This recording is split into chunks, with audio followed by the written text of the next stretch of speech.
আসসালামু আলাইকুম। কেমন আছেন সবাই? আশা করি যে যেখান থেকে দেখছেন ভালো আছেন, সুস্থ আছেন। আমিও আলহামদুলিল্লাহ এখন একটু ভালো আছি। কয়েকদিন যাবত অসুস্থ ছিলাম। তো আজকে আপনাদের সাথে আরেকটা টিপস শেয়ার করব। সেটা হলো আমার নিজের অভিজ্ঞতা থেকে আমি যেই টিপসটা ফলো করে অসুস্থ থেকে সুস্থ হলাম, সেই টিপসটা আপনাদের সাথে শেয়ার করব। আশা করি আপনাদের আজকের টিপসটা খুব উপকারে আসবে। ফুল না দেখতে চাইলে অবশ্যই 3 মিনিট দেখে তারপরে কমেন্ট করবেন এবং লাইক দিতে প্লিজ ভুলবেন না। আর যারা সাবস্ক্রাইব করেন নাই প্লিজ প্লিজ প্লিজ সাবস্ক্রাইব করে দেবেন। আজকের টিপসটা অনেক গুরুত্বপূর্ণ, প্লিজ দয়া করে পুরোটা টিপস দেখার চেষ্টা করবেন। তো দেখতে পাচ্ছেন আমার হাতে একটা পাকা টমেটো। তো টমেটো দিয়ে লবঙ্গ দিয়ে আজকে একটা টিপস শেয়ার করব। এটা কিন্তু অনেক রোগের ওষুধ, মহা ওষুধ বলতে পারেন। অনেক রোগ মুক্তি পাবেন এই টিপসের কারণে। তো পুরোটা ভিডিও জুড়ে থাকুন প্লিজ, তাহলে বুঝতে পারবেন। অর্ধেকটা ভিডিও দেখে চলে যাবেন না, তাহলে কিন্তু বুঝতে পারবেন না। তো প্রথমে আমি টমেটো কেটে নিলাম। এই টমেটোর মাঝখানেই আমি লবঙ্গ গেঁথে দেব। যে কয়টা ইচ্ছা আপনারা গেঁথে নিতে পারবেন, আপনাদের সুবিধা মতো আপনারা গেঁথে নেবেন। এখানে কোনো ধরাবাঁধা নিয়ম নাই যে এই কয়টা লবঙ্গ দিতে হবে। তো যে কথা বলতেছি, প্লিজ পুরোটা ভিডিও দেখে এই টিপসগুলো ফলো করবেন, তাহলে অনেকটা উপকার পাবেন। সামান্য একটু দেখেই যদি আপনারা চলে যান, তাহলে এর উপকার কিছুতেই বুঝতে পারবেন না। কারণ কালকে আমি একটা টিপস শেয়ার করেছিলাম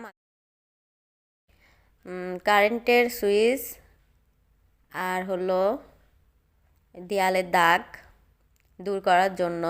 তো অনেকের কমেন্টস পড়ে আমার কাছে খুব হাসি পেয়েছে। কারণ হয়তোবা একটু ভিডিও দেখে অথবা থাম্বনেল দেখে কমেন্ট করে চলে গেছে, ঠিকভাবে দেখে নাই। তো উল্টাপাল্টা কমেন্ট দেখে আমি বুঝে গেছি যে থাম্বনেলটা দেখে ওই ফেয়ার লাভলি ক্রিম দেখেই কমেন্ট করে চলে গেছে। এই ভুল করবেন না, টিপসটা পুরোটা দেখার চেষ্টা করবেন, তাহলে আপনারা পুরোপুরি উপকার পাবেন এবং রোগমুক্ত হতে পারবেন। তো এভাবে আমি টমেটোর মধ্যে লবঙ্গ গেঁথে নিলাম। গেঁথে নিয়ে আমি যে কাজটা করব, ওই টমেটোর উপরে অর্ধেক টমেটোটা এভাবে বসিয়ে দেব। দিয়ে একটা কাঁটা চামিচ এর মাঝখানে ঢুকিয়ে দিব, তাহলে দুই পাট একসাথে জোড়া লেগে যাবে। তো আপনারা ইচ্ছা করলে কাবাব বানানোর যে কাঠিটা থাকে ওই কাঠি দিয়েও করে নিতে পারবেন। তো আমার কাছে কাঠি ছিল না, তো আমি কাঁটা চামিচ দিয়ে করে নিলাম। হাতের কাছে যেটা আছে সেটা দিয়ে করাটাই বেটার। তারপর চুলার উপরে এভাবে ঘুরিয়ে ঘুরিয়ে একটু পুড়ে নেবেন। পুরাটা টিপস দেখার চেষ্টা করবেন, তাহলে বুঝতে পারবেন আমি কী রোগের ওষুধ তৈরি করতেছি। পুরাটা দেখলে আপনারা বুঝতে পারবেন। তো এইভাবে ঘুরিয়ে ঘুরিয়ে আমি টমেটোটা পুড়িয়ে নেব।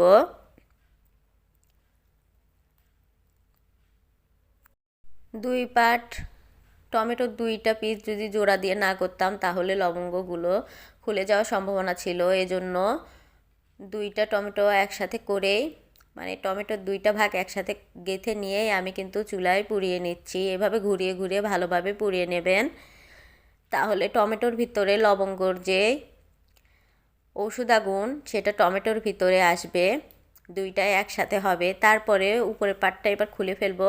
খুলে ফেলে এভাবে আবার একটু পুড়িয়ে নেব।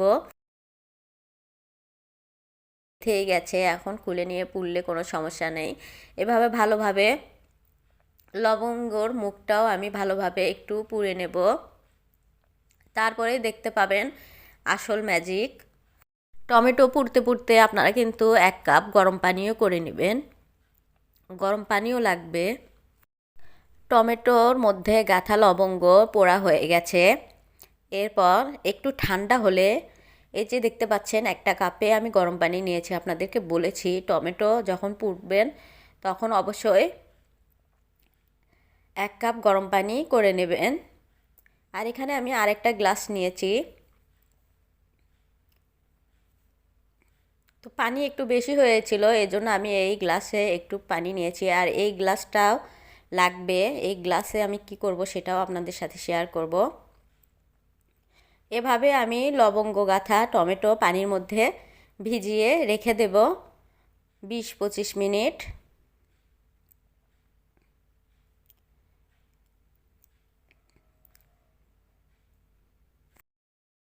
টমেটো যেমন উপকারী, লবঙ্গ কিন্তু অনেক উপকারী, অনেক রোগের সমাধান এই লবঙ্গ। তো এবার আমি যা করব 20 মিনিট পরে এই কাপ থেকে পানিগুলো ছেঁকে এই কাপে নিয়ে নেব ছাঁকনি দিয়ে। একটা ছাঁকনির সাহায্যে আমি পানিগুলো ছেঁকে নেব।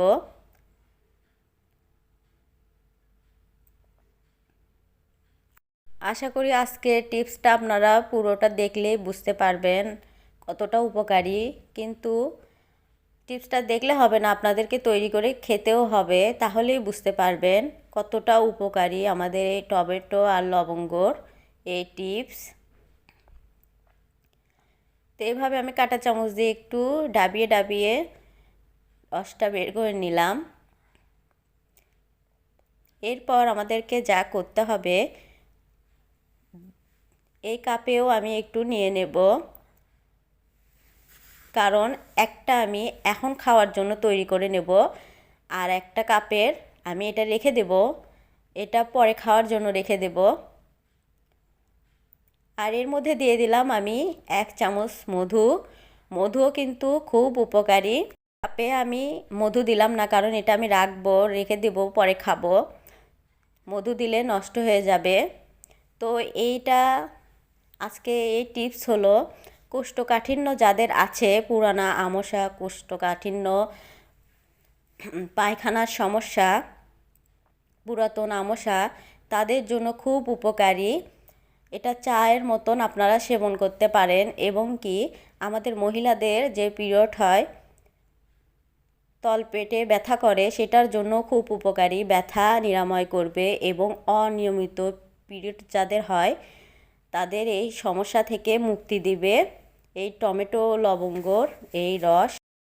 আজকে এখানেই বিদায় নিলাম। সবাই ভালো থাকবেন। আল্লাহ হাফেজ।